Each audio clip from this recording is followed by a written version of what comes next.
Hola y bienvenidos una vez más a Perlas en Medicina de Emergencias. Hoy continuaremos con la cuarta entrega de esta serie sobre causas de síncope cardiogénico potencialmente mortal.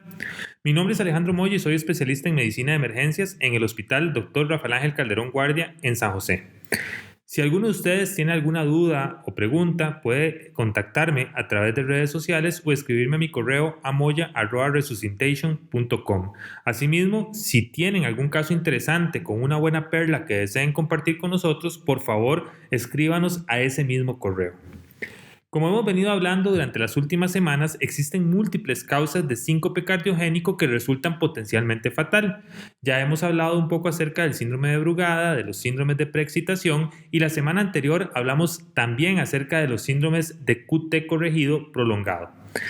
Esta semana vamos a hablar un poco acerca de los síndromes de QT corto, que también son una causa potencialmente mortal de síncopes cardiogénicos. Posteriormente vamos a hablar en próximas entregas acerca de las otras 3 patologías que se asocian a este tipo de enfermedad.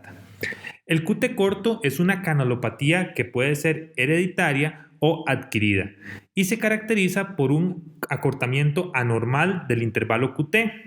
Esto genera un riesgo incrementado para el desarrollo de síncope, muerte súbita, sobre todo asociado a fibrilación auricular, arritmias ventriculares malignas, en el contexto de un paciente sin una cardiopatía estructural de base.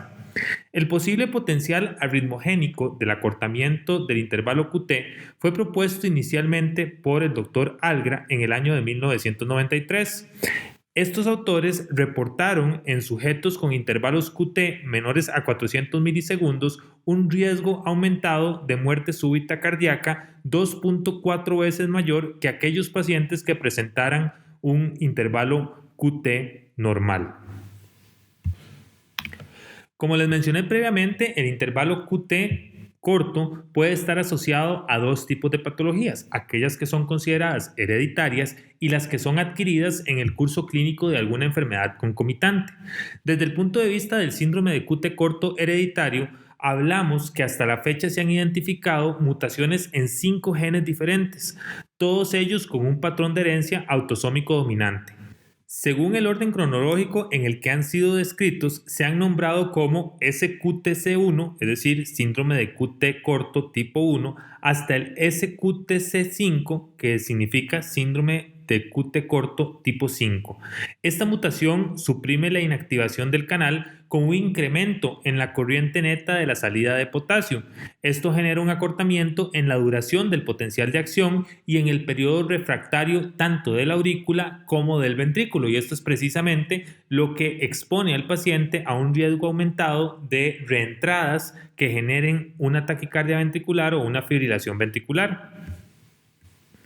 Asimismo, un incremento en las corrientes de salida de potasio o una disminución en la entrada del calcio favorecen el acortamiento de la repolarización ventricular y además generan el intervalo QT corto. Así como ustedes lo pueden observar en la imagen, del lado izquierdo de la pantalla van a poder notar un potencial de acción normal, en donde en la fase 2 existe entrada de calcio y en la fase 2 y 3 existe salida de potasio. A la derecha pueden observar lo que ocurre en un síndrome de QT corto y cómo una salida acelerada de potasio desde el interior de la célula puede acortar el periodo refractario y favorecer las descargas adicionales o las extrasístoles que generen un fenómeno de reentrada y desencadenen una taquicardia ventricular. Los intervalos QTs por debajo de 330 milisegundos en hombres o menos de 340 milisegundos en mujeres deben ser considerados diagnósticos del síndrome de QT corto.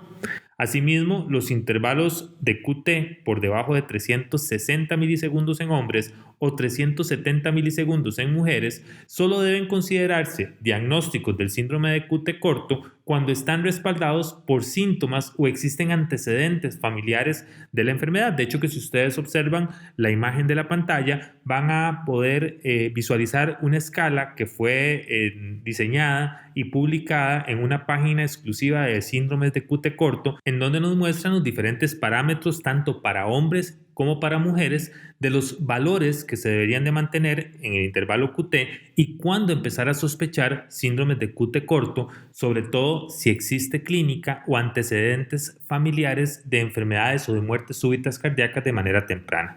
Cuando lo vemos en un electrocardiograma, nos damos cuenta que el diagnóstico electrocardiográfico de la enfermedad se basa en ciertos hallazgos característicos. El primero de ellos, pues el acortamiento del intervalo QT con un rango que puede ir desde los 220 milisegundos hasta los 360 milisegundos. De hecho, en el síndrome de QT corto tipo 1 o tipo 2, el intervalo QT está realmente marcado, es muy evidente la disminución del intervalo QT. Por lo general, este intervalo QT se encuentra en el rango de 300 milisegundos, mientras que en los síndromes de QT corto tipo 4 o tipo 5, que son más relacionados con los canales de calcio, el acortamiento no es tan acentuado y por lo general estos pacientes tienen un intervalo QT que ronda más o menos los 330 a los 360 milisegundos. Recordemos que más o menos el promedio de la normalidad debe andar por ahí de 450 milisegundos y por arriba de 500 milisegundos pues hablamos de lo contrario, que es un síndrome de QT prolongado.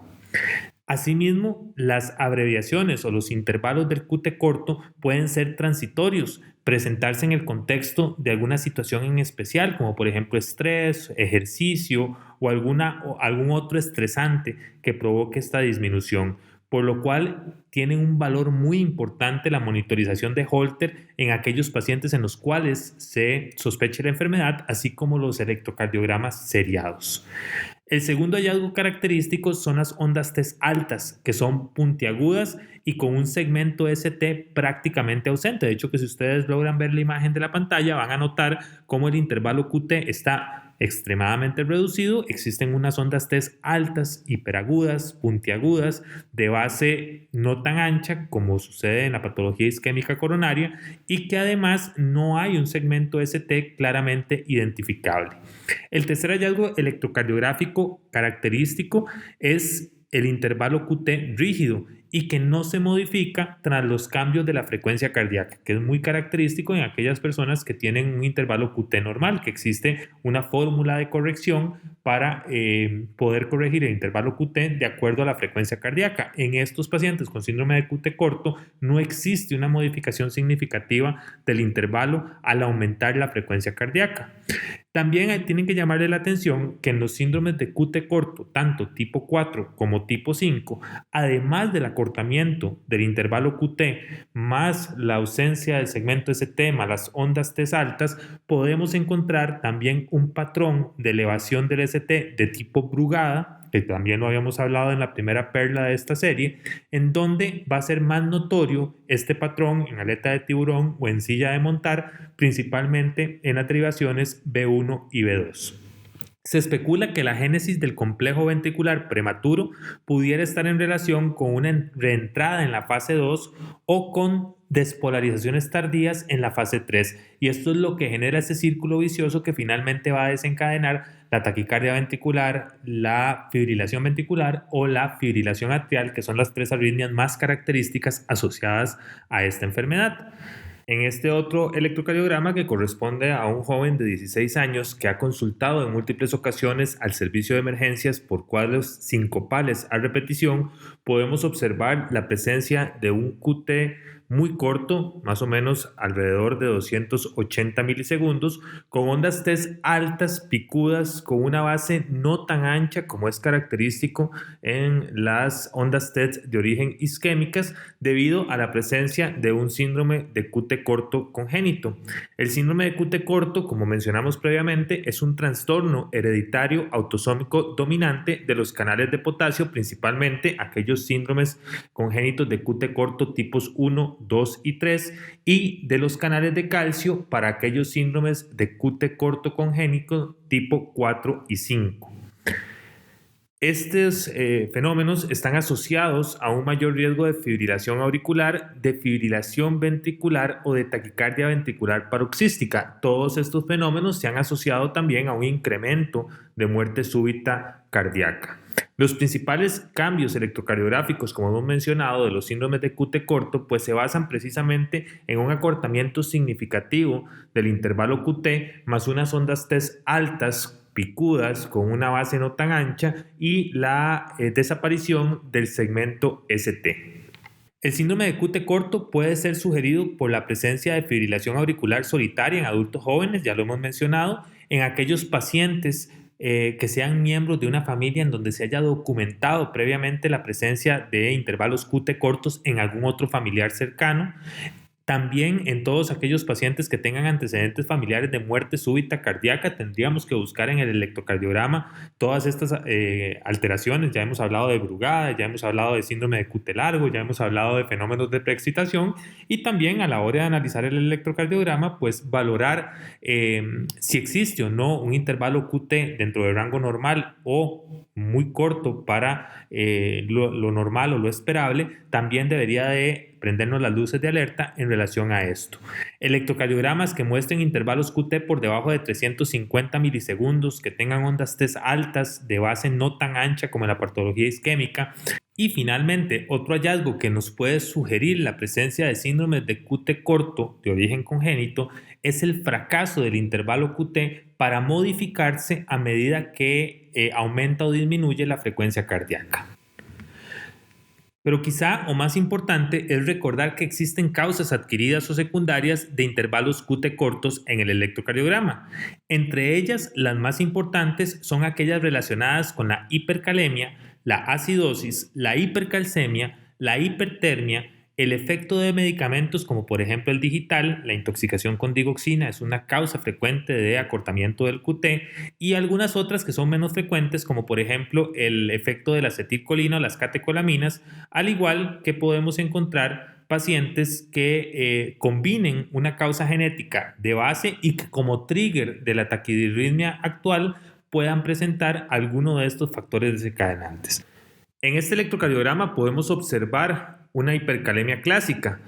Dentro de los hallazgos comunes que nosotros podemos encontrar en los electrocardiogramas de pacientes con hipercalemia se encuentran en orden de gravedad las ondas T de pico estrecho y de base estrecha, muy similar a las ondas T que habíamos mencionado previamente para los síndromes de QT corto. Además, podemos encontrar complejos QRS que se van a ir ensanchando conforme aumentan los niveles de potasio. Puede existir también un cambio del eje cardíaco o un nuevo bloqueo fascicular. Por otro lado, podemos encontrar aplanamiento de las ondas P y la morfología de onda sinusoidal, que es ya un hallazgo preparo de los pacientes con hipercalemia. Y otra cosa importante que podríamos considerar un hallazgo altamente específico de la hipercalemia es el recuento doble de la frecuencia cardíaca. ¿Qué significa esto? Cuando el monitor cuenta el QRS y después cuenta la onda T como si fuera otro QRS y duplica la frecuencia cardíaca. Dentro de las arritmias que podemos encontrar están los ritmos de la unión, las asistolias, los bloqueos atrioventriculares y finalmente la fibrilación ventricular. Pero quizá lo más importante es que dentro de los hallazgos menos comunes y que la gente por lo general no busca cuando interpreta un electrocardiograma con hipercalemia es precisamente las ondas Q patológicas, el acortamiento del intervalo QT, que es también un hallazgo sugestivo o que puede presentarse en los pacientes con hipercalemia, y el patrón de Brugada, que no es frecuente en los electrocardiogramas de los pacientes con hipercalemia, pero que podría presentarse en algún momento del curso clínico de este trastorno hidroelectrolítico. Otra causa frecuente de acortamiento del QT es la hipercalcemia. En este electrocardiograma ustedes pueden observar un acortamiento marcado del intervalo QT. De hecho, que en este paciente el intervalo mide más o menos 260 milisegundos y es debido a la presencia de hipercalcemia.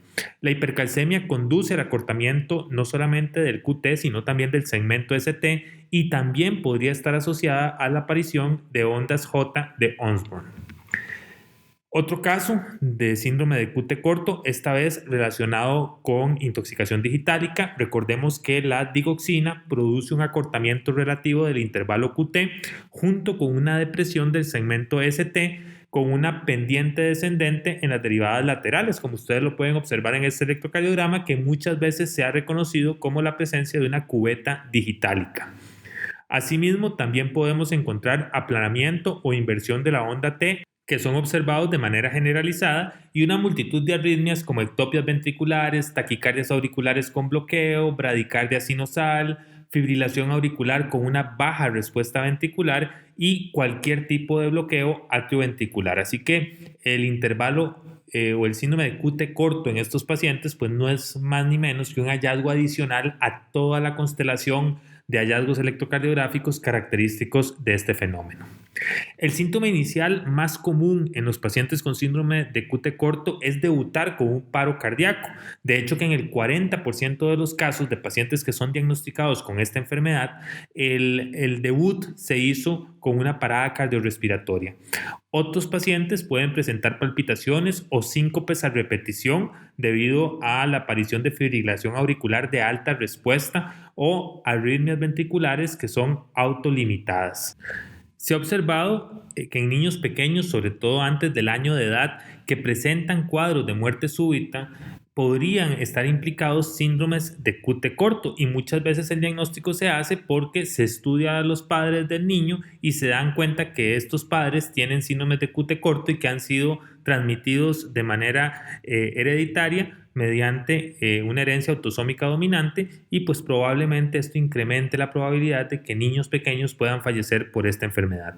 En la actualidad no hay criterios de diagnóstico para el síndrome de QT corto. El diagnóstico principalmente se basa en los síntomas del paciente, por ejemplo, hombres jóvenes o personas jóvenes que presentan cuadros sincopales a repetición, palpitaciones o que debutan con un síndrome de muerte súbita, más los antecedentes familiares, por ejemplo, de personas de primera línea o familiares de primera línea que hayan presentado síncopes, muertes súbitas, fibrilaciones ventriculares en una edad temprana, más los hallazgos característicos en el electrocardiograma, en donde vamos a encontrar un intervalo QT corto, unas ondas T altas de base no tan ancha, más la desaparición del segmento ST, que son los principales hallazgos característicos de la enfermedad. No obstante, a partir del 2011, el doctor Michael Golub propone los criterios de Golub, que son los que ustedes ven en la pantalla, sobre todo para hacer diagnóstico de síndromes de QT corto adquiridos de manera genética o hereditaria.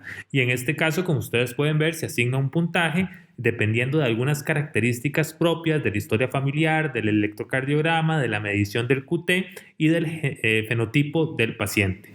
Si este paciente o este puntaje tiene más de 4 puntos, le da una alta probabilidad de presentar un síndrome de QT corto, mientras que la probabilidad va a ser intermedia si el puntaje es de 3 y la probabilidad va a ser baja si el puntaje es de 2 o menos puntos.